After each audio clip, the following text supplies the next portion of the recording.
ପାମ୍ପଡ଼ ଥାଳିଏ ଟେକୁ ଟେକୁ ଭିଡ଼ିଓଟି ଆଜି ଆରମ୍ଭ ହେଲା। ଦେହ ମୋର ବହୁତ ଖରାପ ଥିଲା, ତା ସାଙ୍ଗକୁ ତଣ୍ଟିଟା ବି ପଡ଼ିଯାଇଥିଲା, ସେଥିପାଇଁ ଭିଡ଼ିଓଟି ଜମା ଆସିପାରୁନଥିଲା।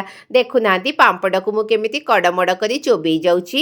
ଖରାବେଳ ଖାଇବାରେ ଆଜି ମୁଁ ଭାତ, ନାଡ଼ି ପକା ଡାଲମା, ଦହି କାକୁଡ଼ି ସାଲାଡ଼ ଆଉ ପାମ୍ପଡ଼ ରୋଷେଇ କରିଛି। ଆମ ଓଡ଼ିଆ ଖାଦ୍ୟରେ ଯେଉଁ ମଜା ଅଛି ତାହା ଆଉ ବିଶ୍ୱରେ କେଉଁଠି ନାହିଁ। କଥାରେ ନାହିଁ ଓଡ଼ିଆ ଭାରି ବଢ଼ିଆ। ଟିଭି ଦେଖି ଦେଖି ଆମେ ଆମର ଖାଦ୍ୟ ଖାଇଲୁ, ତାପରେ ଫର୍ଣ୍ଣିଚର ମାର୍କେଟ ଅଭିମୁଖେ ବାହାରି ଗଲୁ।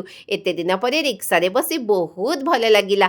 ଆଉ ଫର୍ଣ୍ଣିଚର ମାର୍କେଟରେ ଭଳିକି ଭଳି ଫର୍ଣ୍ଣିଚର ଦେଖି ତ ମନଟା ଆଉ ଖୁସି ହେଇଗଲା। ଆଉ ଫେରିଲା ବେଳକୁ ଗରମ ଗରମ ମୁଢ଼ି ଦେଖି ସ୍ୱାମୀଙ୍କର ମୁଢ଼ି ଖାଇବାକୁ ବହୁତ ଇଚ୍ଛା ହେଲା।